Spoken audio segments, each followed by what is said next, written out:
یہ کہانی ان گلیوں کی ہے جہاں سورج ڈھلتے ہی قانون کا سورج بھی غروب ہو جاتا ہے۔ یہ کہانی ممبئی کے ان تاریک گوشوں کی ہے جہاں انصاف عدالتوں میں نہیں بلکہ انسانوں کے خون سے لکھا جاتا تھا۔ ایک ایسا دور جب کچھ ناموں کا سایہ پورے شہر پر محیط تھا۔ داؤد ابراہیم، وہ ماسٹر مائنڈ جس کے پاس ہر سوال کا جواب تھا سوائے اپنے ضمیر کے۔ چھوٹا راجن، داؤد کا دایاں ہاتھ، جو وفاداری کی آخری حد تک جانے کے لیے تیار تھا۔ ان دونوں نے مل کر ایک ایسی سلطنت کھڑی کی جس کا پائے تک ٹی کمپنی تھا۔ 5000 سے زیادہ جیتے جاگتے انسان ان کے محض ایک اشارے پر مرنے مارنے کے لیے تیار تھے۔ ہزاروں کروڑوں کا کالا دھندا، سمگلنگ سے لے کر بتہ خوری تک، ڈرگز سے لے کر بالی ووڈ تک، ہر گندی نالی کا رستہ ان کے پیروں کے پاس آ کر رکتا تھا۔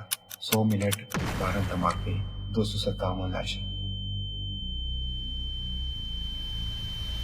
ہماری کہانی شروع ہوتی ہے 1940 سے، جب ممبئی کا نام بمبئی ہوا کرتا تھا۔ ایک ایسا شہر جو کبھی نہیں سوتا تھا، جس کی رگوں میں سمندر کا نمکین پانی اور تجارت کا خون دوڑتا تھا۔ دن میں یہاں محنت کی کمائی ہوتی تھی، لیکن رات کی سیاہی میں یہاں کالا دھندا انگڑیاں لیتا تھا۔ سمگلنگ کا جادو سر چڑھ کر بول رہا تھا۔ اس تاریکی سے 3 ایسے چہرے ابھرے جنہوں نے آنے والے 3 دہائیوں تک اس شہر کی تقدیر لکھی۔ کریم لالہ، افغانستان سے آیا ایک پٹھان جو بندرگاہ پر مزدوری کرتے کرتے تھک گیا تھا۔ اس نے اپنے پٹھان ہم وطنوں کو اکٹھا کیا اور بنا دی پٹھان گینگ۔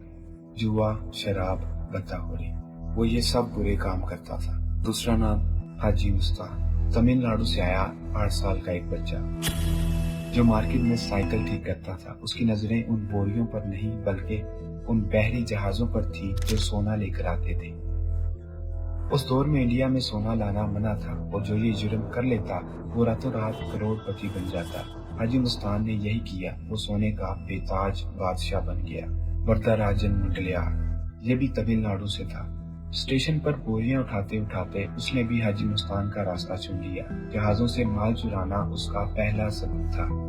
1970 تک ان تینوں نے بمبئی کو بانٹ لیا تھا۔ ساؤتھ بمبئی پر کریم لالہ کی پٹھان گینگ کا راج تھا، جبکہ سمگلنگ اور بالی ووڈ کا کالا پیسہ حاجی مستان اور وردہ بھائی کے ہاتھ میں تھا۔ 3 ڈون، ایک شہر اور ایک غیر تحریری معاہدہ، کوئی کسی کے راستے میں نہیں آئے گا۔ لیکن ان عظیم الشان محلوں کے نیچے ایک اور چنگاری پل رہی تھی۔ ایک لڑکا، نام تھا داؤد۔ اس کا باپ ابراہیم کاسکر CID ڈپارٹمنٹ میں ایک ایماندار پولیس کانسٹیبل تھا، لیکن ایمانداری سے گھر نہیں چلتا۔ ابراہیم کے ان تینوں ڈونز کے ساتھ اچھے تعلقات تھے۔ ابراہیم اپنے بچوں کو اسکول نہ بھیج سکا۔ داؤد اور اس کا بڑا بھائی شبیر باپ کے ہاتھ سے نکل گئے۔ آوارہ گردی، بدماشی اور چھوٹی موٹی چوریاں ان کے روزمرہ کی زندگی بن گئی۔ انہوں نے اپنی ایک چھوٹی سی گینگ بنائی، نام رکھا ینگ کمپنی۔ مارکیٹ میں نکلی گڑیاں بیچ کر لوگوں کو ٹھگنا ان کا پہلا بزنس تھا۔ آہستہ آہستہ داؤد کی پہچان ایک گنڈے کے طور پر ہونے لگی۔ اس کی نظریں حاجی مستان پر تھیں۔ حاجی مستان نے داؤد کو اپنے سائے تلے لے لیا، اسے سکھایا کہ سونا کیسے اسمگل ہوتا ہے، بزنس کیسے کرتے ہیں، تعلقات کیسے بناتے ہیں۔ لیکن حاجی مستان ایک بات ہمیشہ کہتا تھا، اسمگلنگ کرو، پیسہ کماؤ، لیکن کسی کی جان مت لو۔ لیکن داؤد کے ارادے کچھ اور ہی تھے، وہ سب سے اوپر جانا چاہتا تھا۔ ایک بار مستان نے کسی وجہ سے داؤد کے 2 آدمیوں کو پٹھان گینگ سے پٹوا دیا۔ داؤد کو موقع مل گیا حاجی مستان اور پٹھان گینگ سے ٹکر لینے کا۔ انہی دنوں داؤد کو ایک ٹپ ملی، حاجی مستان کی کچھ بلیک منی ایک جگہ سے دوسری جگہ ٹرانسفر ہونے والی تھی۔ داؤد نے بدلہ لینے کے لیے اپنے لڑکوں کے ساتھ وہ پیسہ چوری کرنے کا پلان بنایا۔ اس وقت داؤد کی عمر صرف 19 سال تھی، لیکن اس کے حوصلے آسمان چھو رہے تھے۔ جب داؤد نے پیسہ چرایا تو اسے پتا چلا کہ یہ پیسہ حاجی مستان کا نہیں بلکہ بینک کا تھا۔ وہ ایک غلط جگہ ہاتھ ڈال بیٹھا تھا۔ پولیس نے انویسٹیگیشن شروع کر دی اور یہ انویسٹیگیشن کرنے والوں میں داؤد کا اپنا باپ ابراہیم کاسکر بھی تھا۔ جب اسے پتا چلا کہ یہ گناہ کسی اور نے نہیں بلکہ اس کے ہی اپنے بیٹے نے کیا ہے، اس نے داؤد کو بہت مارا اور خود پولیس اسٹیشن لے گیا۔ لیکن داؤد اس بار باپ کی تعلقات کی وجہ سے بچ گیا۔ ابراہیم نے بہت کوشش کی کہ اسے سیدھے رستے پر لائے، لیکن داؤد اور شبیر دونوں ہاتھ سے نکل چکے تھے۔ 1970 داؤد نے ایک نئے ڈون پاشو دادا کی گینگ جوائن کی۔ پاشو دادا داؤد کے باپ کا قریبی دوست تھا،